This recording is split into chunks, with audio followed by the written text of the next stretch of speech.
supermen. All right, what is Rubber up? baby bumper. Rubber baby bumper. All right, what is up, everybody? It is Mild Mannered Supermen time. This is your Mild Mannered Supermen. I am Jarrett.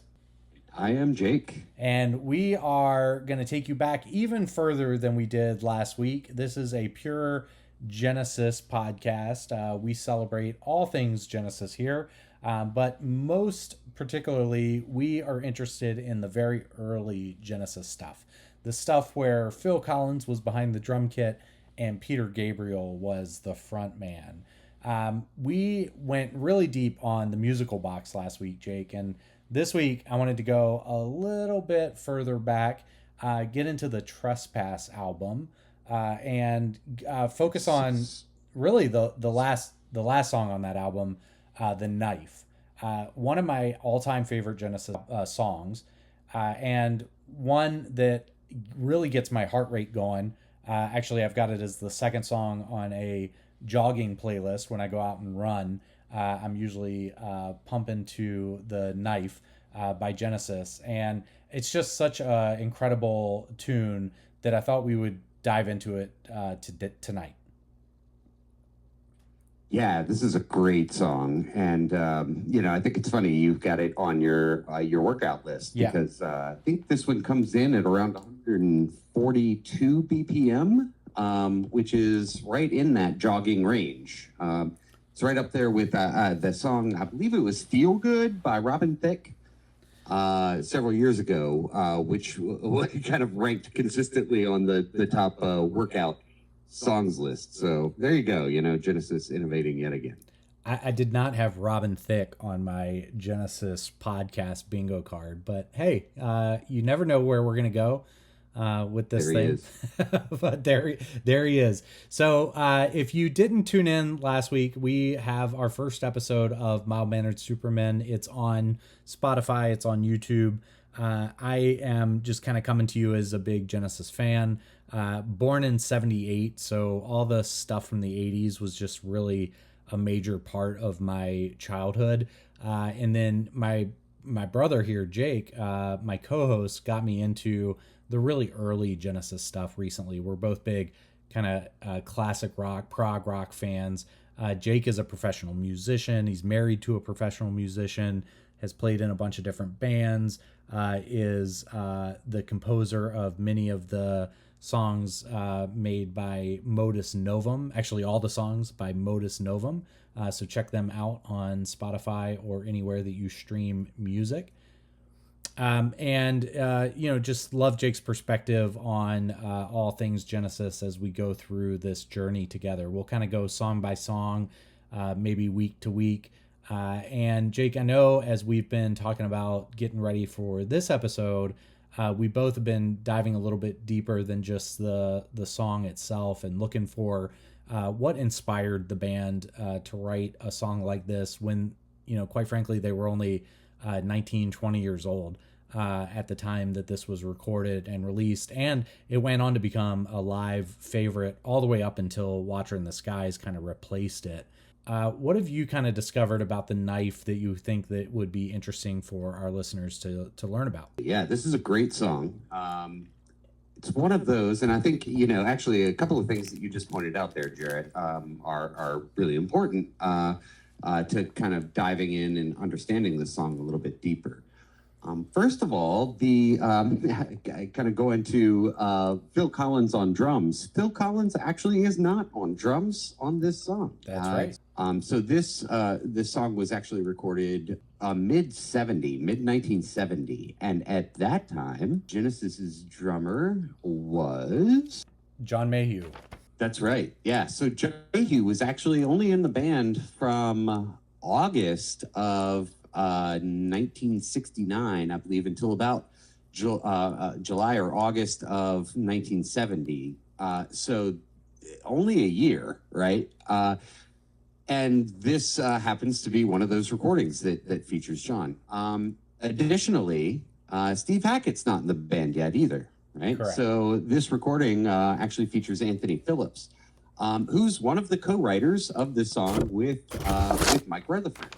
Well, Ant Phillips was really one of the the founders of Genesis, and wrote so many of the early songs, and went on to start touring with them. And as they were trying to build up a little bit of an audience, and actually had to leave the band because of stage fright. They really thought that losing Ant was going to wreck the band, and that they wouldn't recover from it. So I think they learned really early on from his departure how to survive and thrive, as the lineup changed.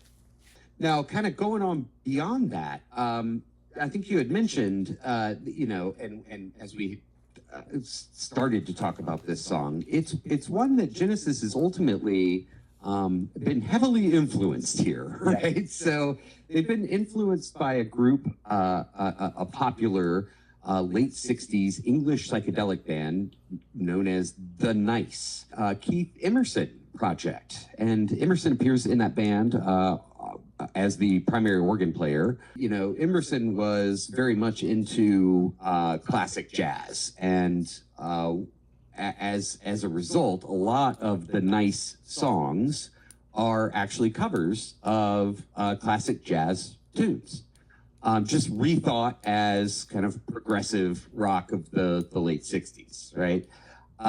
So very heavily organ driven, lots of really kind of neat guitar work in there.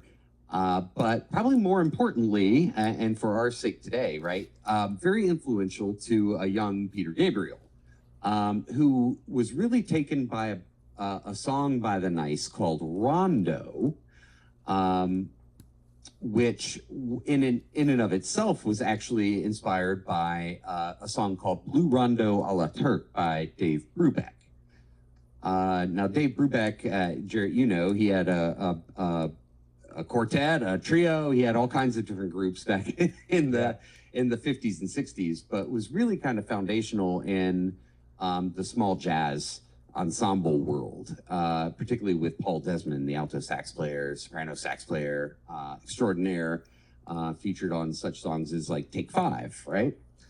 Now, Blue Rondo a la Turk, very upbeat song, lots of energy. We were talking about it the other day, and Jared, I think I compared it to, what was it, like a busy city street?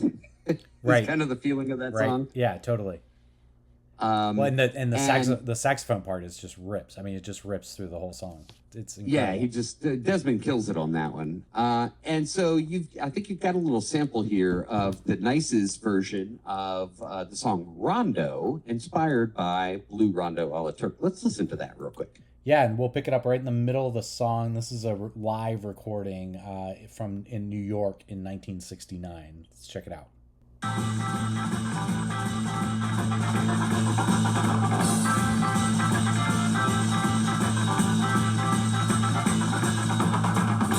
Here's Keith Emerson there just rocking it out.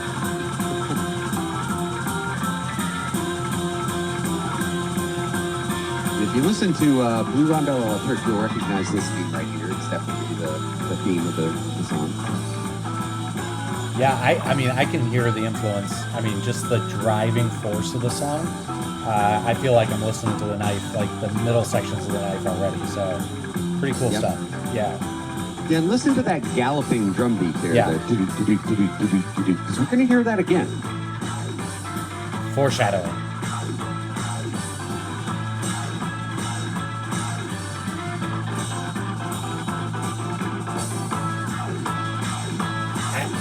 I don't even want to stop it. Like, there's no good place to stop it, so I'm just going to stop it there. Like, that's just too good. So I will admit that until we were really getting ready for this episode, I had not dedicated enough time to listening to The Nice. And now I've got to say I'm kind of hooked. Like, I love this song, Rondo. But even more so, I will tell you, the last song on the album, She Belongs to Me, at least the album that I see on Spotify, is also a live recording. And, dude, it reminds me of Brand X. You know, that jazz fusion kind of mix. So it's so fun to see how all of these different bands from that day intersect and have gone on to inspire each other in so many ways. Yeah, that's a great point.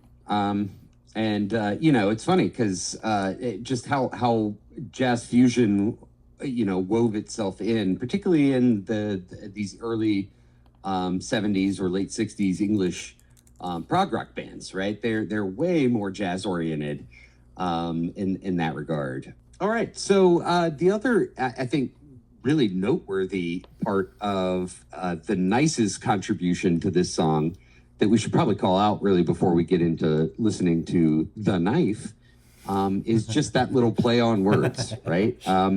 The working title of The Knife was just simply nice. It was just nice because Peter Gabriel was looking to write a song that had the same energy as The Nice's Rondo. And kind of as a result, you could see this happening. It doesn't take a huge logical leap to see nice becoming just the knife, right? So the nice becomes the knife. That coupled with the lyrical content of the song, which I'm sure, Jarrett, you're dying to do. So why don't we go ahead and just jump straight ahead.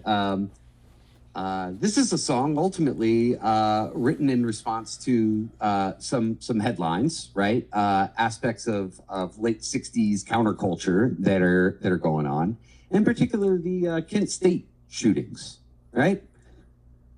Yeah, Crosby, Stills and Nash has 4 Dead in Ohio, right? And Genesis has The Knife on the other side of the pond. You wouldn't necessarily pick that up from this song.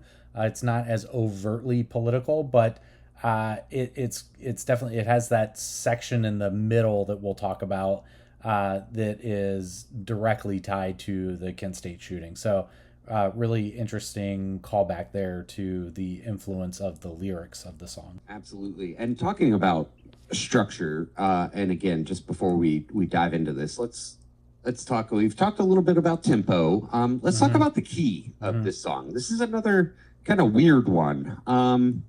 It's Genesis, dude. This song, it's early. It's early Genesis. That's what we love about it. Well, and so what a great point, right? Because there's a reason for this. The song is actually pitched in A flat minor, which is the strangest of keys. If D minor is the saddest of keys, A flat minor is the strangest of keys. It's not often used, and kind of it shows you the effort that these bands are going to sound unique, right? There aren't that many songs in A flat minor. The reason for that, if I could show you a key signature right now, I think I could make sense in an image. But this has A flat minor actually has 7 flats. It has all the flats. Let me just put it that way. It has every one of them. Which makes it a kind of a strange key to play in because we're just not used to the finger requirements of that, right? It's all of your alternative fingerings. It's whenever you have a flat in place of a natural, it's an alternate fingering on a flute or on a saxophone or any of those instruments. So in this case, right, very, very strange key, unless, again, and I think we talked about this a little bit last week, Jarrett, unless, of course, you're a guitar player, right? Because all keys are the same to guitar players. And one of the ways you can tell that this was again, kind of a song written on guitar. Anthony Phillips, a primary guitar writer, primary songwriter on this one, wrote it on guitar. So A flat, not a big deal. Pretty big deal to Pete Gabriel, who has to play the flute solos, right? And has to do it in A flat, in the middle of kind of all the rest of his theatrics. So I know you had kind of hipped me to a story about Peter actually modifying his flute in some way to play these solos. Yeah. And so what he was actually doing there was he was just down tuning. He was kind of pulling out the headstock, all of the joints on his flute to make the flute a little bit longer. Actually, to make it long enough that he's dropping a full half step. What that does is it changes the concert tuning of his instrument, and it allows him to effectively raise the scale that he's playing by 1/2 step. So he moves from A flat minor to A minor, which has no flats or sharps at all. So just jumps 1/2 step to the next key up, and then the solos become very, very easy to play. And so you'll hear Peter Gabriel here playing a normal C flute. It's been down-tuned to the key of, effectively B, and he's playing the flute solos on a B flute in the key of A minor.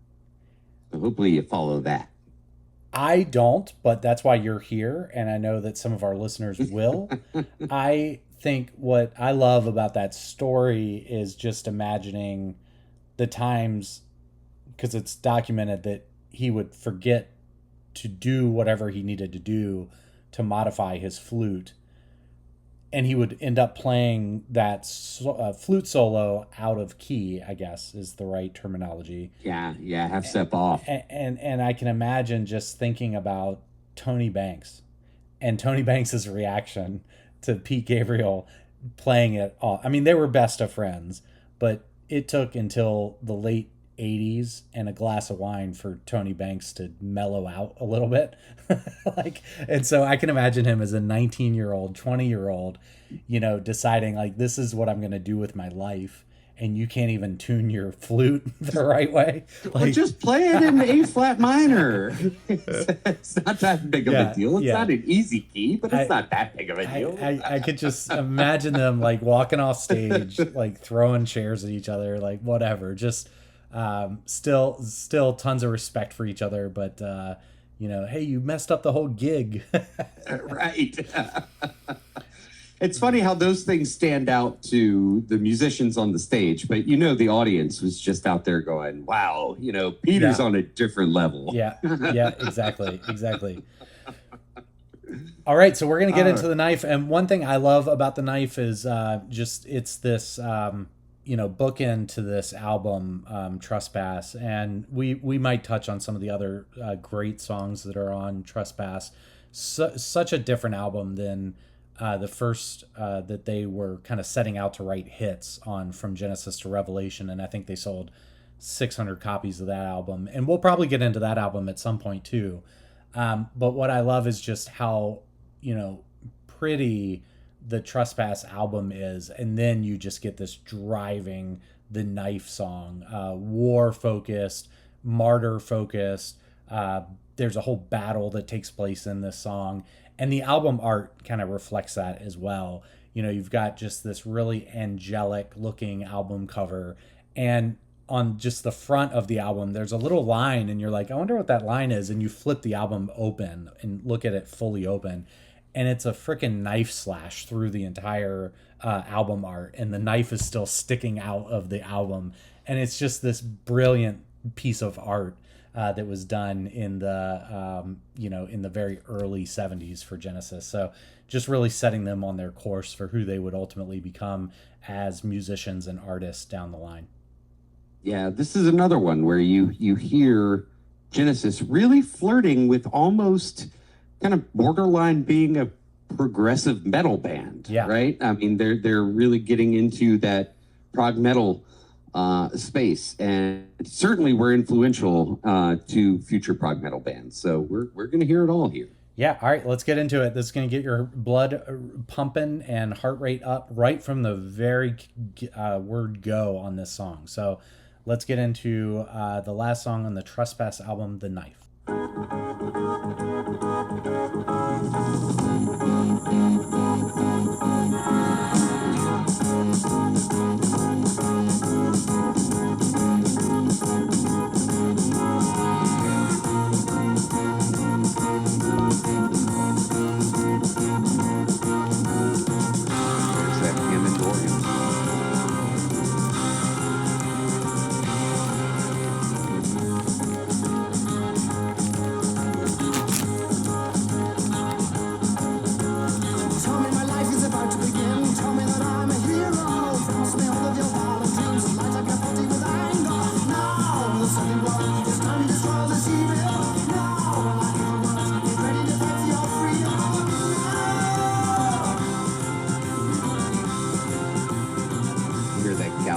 beat there.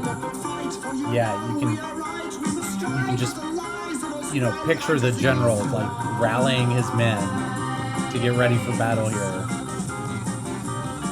Everyone else is the enemy. We are certainly doing God's will.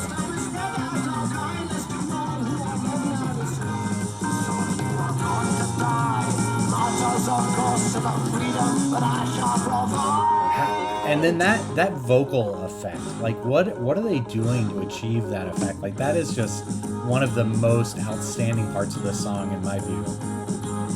Yeah, that's honestly, some studio wizardry, but these are all analog effects. It's 1970, right? Yeah. So that's an analog delay and probably some compression and various other things going on. Yeah.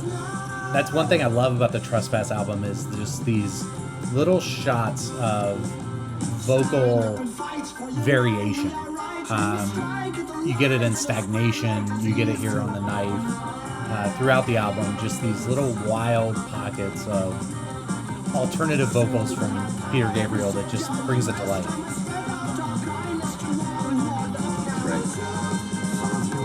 I think it emphasizes the stabbing nature of these lyrics, right? The stabbing nature of the again, kind of the knife aspect of all of this. Yeah. Like, it's very, very sharp, just very pop, pop, pop, pop, pop.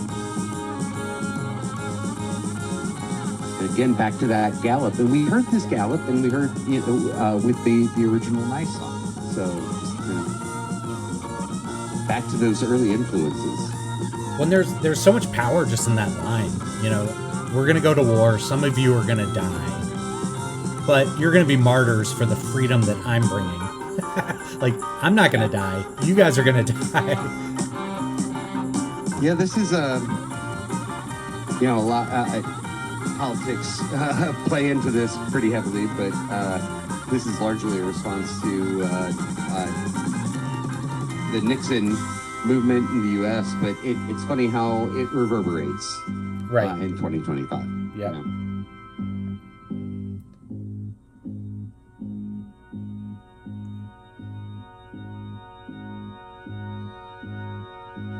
Is this the flute solo coming up, I think?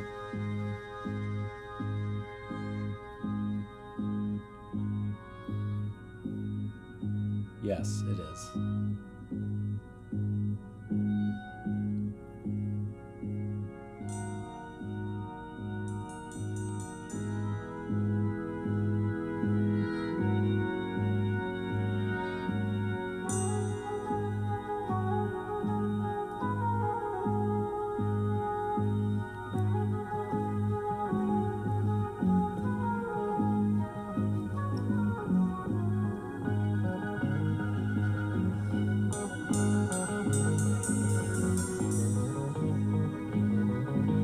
Flute solos always kind of summon that English folk music tradition.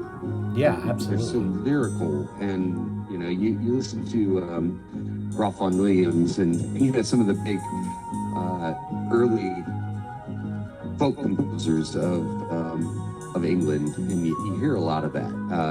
No doubt a part of his learning the flute in England.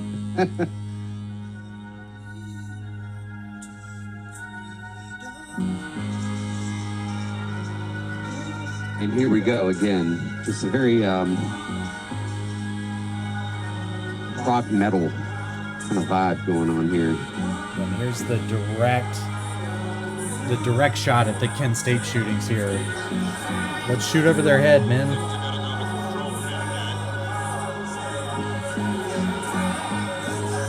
So the voices in this section have always been a point of controversy among Genesis fandom. Nobody really knows who the female is. That's Queen. That's right. That's right. But it's believed that John Anthony, the producer of this song, is the one who's the commander giving the orders. Yeah, mimicking the officer. Yeah.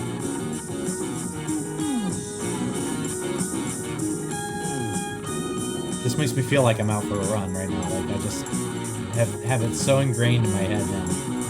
It's just such a good hype song. And really, shouts out to Anthony Phillips' guitar work here. Yeah, it's fantastic, right? I think a lot of people thought that that the guitar work in Genesis got better after his departure, but you know, I kind of feel like this is right up there with what Steve is going to do a year from now, right? 100%.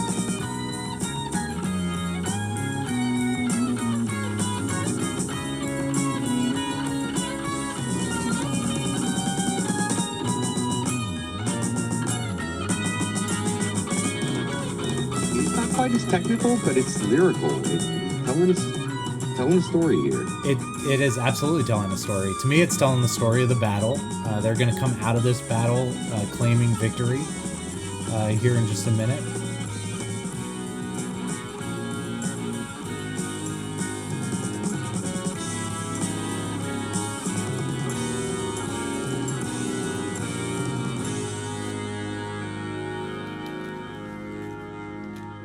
You think it's going to a soft spot here, but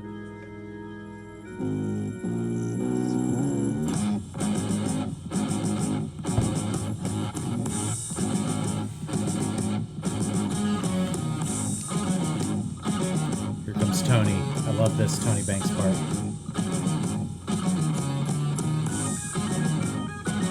This part here, interestingly, Jared, this bum ba ba ba bum ba ba ba bum, prominently featured in Gustav Holst's suite, The Planets for Mars, the Bringer of War. You hear this in the Mars movement of the planets. Yeah, I mean, look, these guys were students of music. They were students of literature. They were very smart, artistic gentlemen, so not surprised at all. Here's the Victory March. Yeah, we move here actually to a major key with the Victory. Interesting.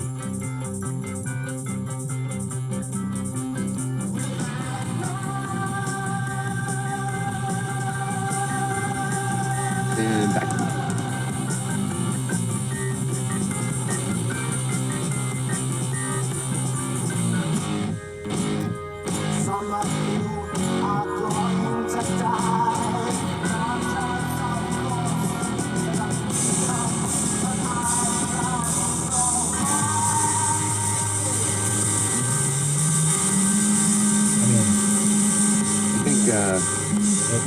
That influenced the character Pink Floyd at all?